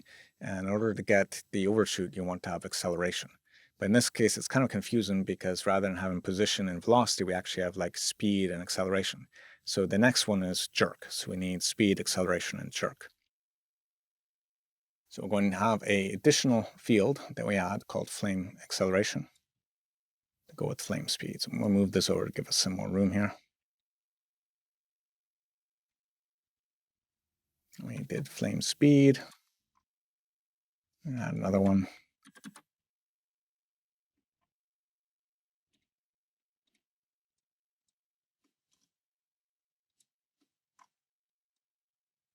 Flame acceleration. I believe what I didn't do before, that was an essential thing, is the flame speed is a field that needs to move with the voxels. So I should have put it in the advection extra fields, and I didn't. I'm going to do that now. And same with flame acceleration. And the same rule actually applies for resizing. In this case, I wasn't resizing, so I got away with it because they could use the earlier sizes. But if this simulation had gone further, you'd start to see problems from that. So let's look at the move flame front again. Now that we have acceleration, which nicely defaults to 0, I'm going to change this to initialize back to our goal speed of 0.3, but to hide the acceleration. And the move flame front, we can now work with flame jerk rather than acceleration alone. So change this to flame jerk. And so the same idea as before, that we would have a force based on the difference between the flame speed and the flame force. But this won't be a dampened force, but actually be a drag force. This will be a spring force that thus can overshoot. Let's just take out curvature for now then. Let's instead just integrate this new higher order one. So we integrate acceleration, and flame acceleration plus equals the flame jerk times.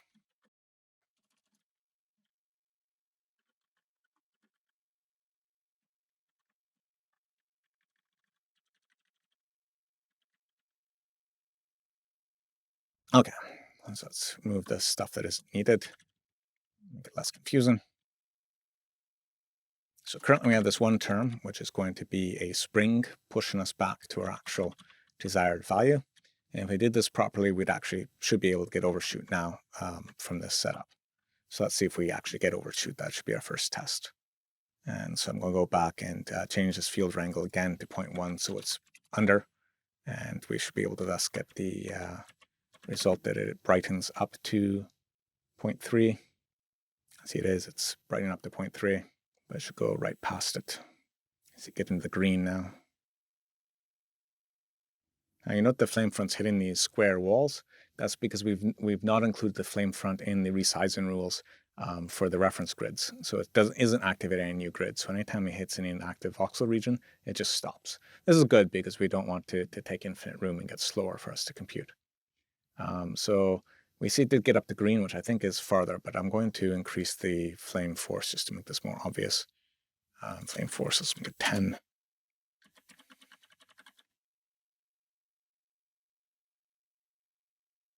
So you can see now it's faded back to the blue color. And actually, it might even undershoot and go below 0. Actually, it shouldn't. It should be actually, it should be a perfect spring, except our integrator is not fully conservative here, so it will go above or below. So you can see here now we're going to vibrate around the goal flame speed. And the shape of the flame front is going to go faster and slower depending on the current values of this flame speed. Now this will keep going back and forth at always the same speed. So what we want to do is add some drag or some damping to stop it from going on forever. And so the drag would, of course, be something that turns the speed to 0. So we can add that by having flame jerk minus equals the current flame speed. So wherever the flame speed is, sorry, not the flame speed, the flame acceleration is now, we want that to get smaller. So that times ch of the flame damping. If I include that term, we can set that to 0.1, and the result will be that we're losing energy, so we won't overshoot as far, and we'll end up balanced back more around the actual term we want. So this covers the two flame speed dynamic terms. One is a spring, which brings us back to our goal flame speed, and the other is a dampener, which reduces the oscillations around that goal flame speed. Now we want to add the curvature terms. So I'm going to first save this as, I seem to have missed some, so actually I'll save it as B according to this.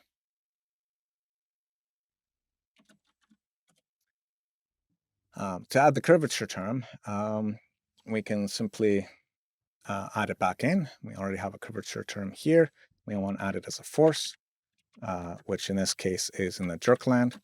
So flame jerk plus equals curvature times the curvature force. And this will cause it to accelerate where we have curvature, or decelerate where we have curvature, depending on the sign of that term. So currently it's being pretty much run over by the strength of the other terms. So let's just reduce the, reset this so we don't have the whole oscillation there confusing us. And I'll just change the visualization here of the flame speed to be based around 0.3. Be a small range so that we can hopefully see more clearly what's going on here.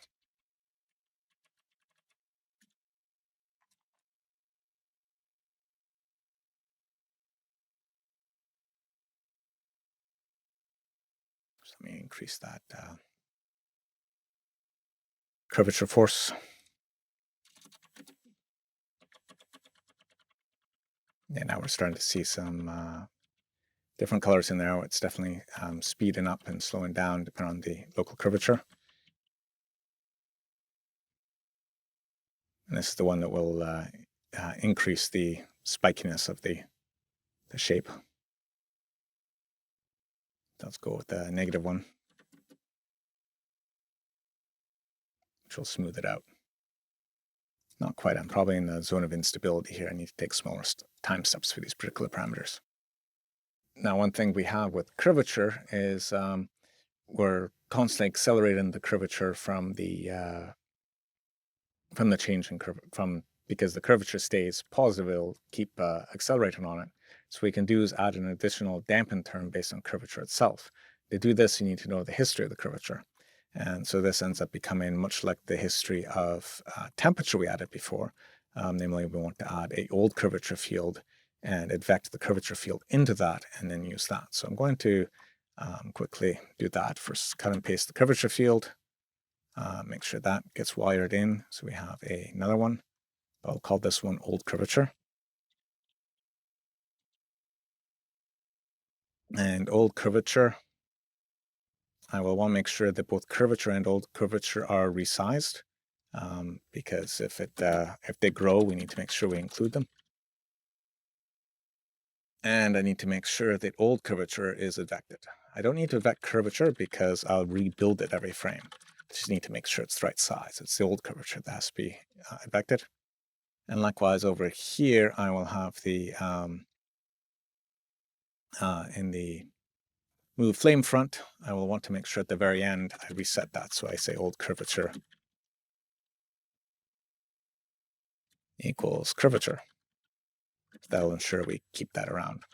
Now what we can do here is we can ask for the curvature difference. So how did the curvature change? So curvature speed, so to speak. And this would be curvature minus old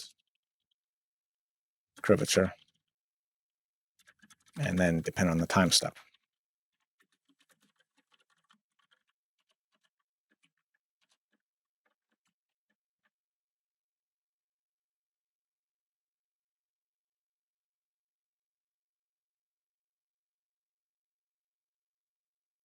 And so now we want to add that dampener term in. So I need to resize this again.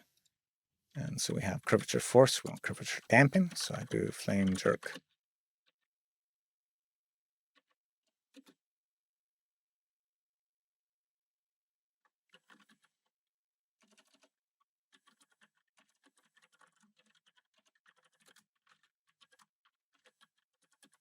Let's see if I spell it better this time.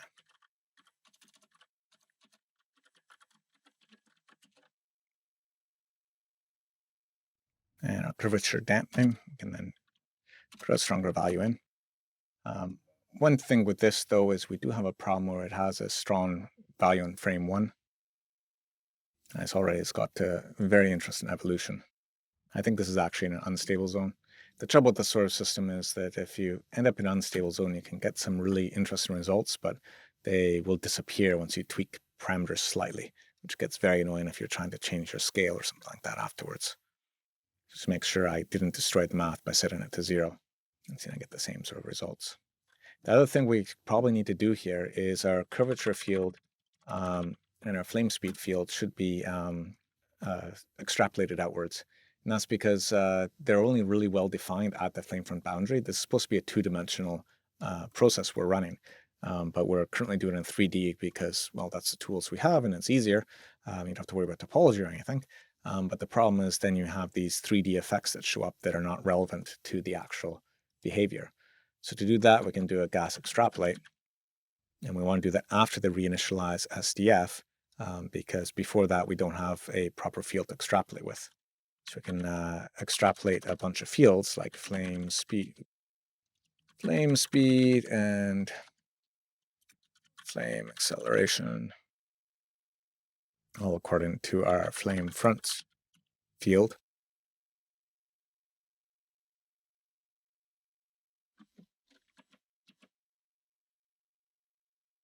Unfortunately, that's a slow operation.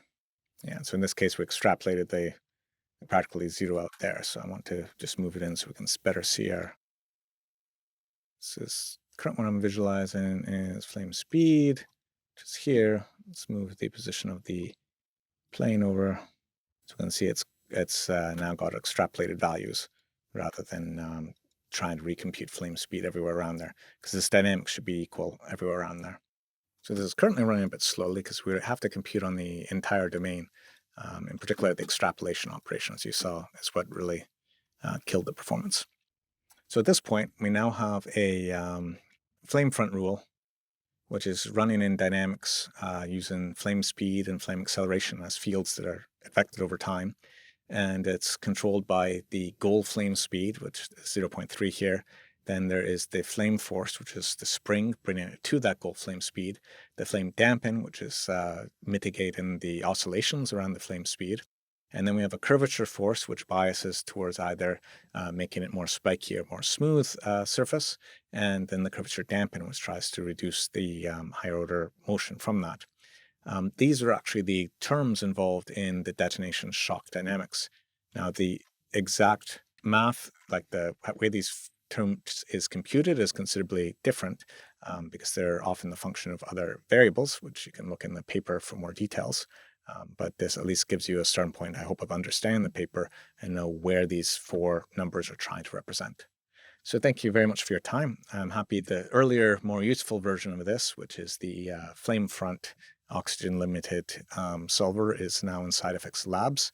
So you can try it out there, or you can look at the files that hopefully are included with this. So thank you very much.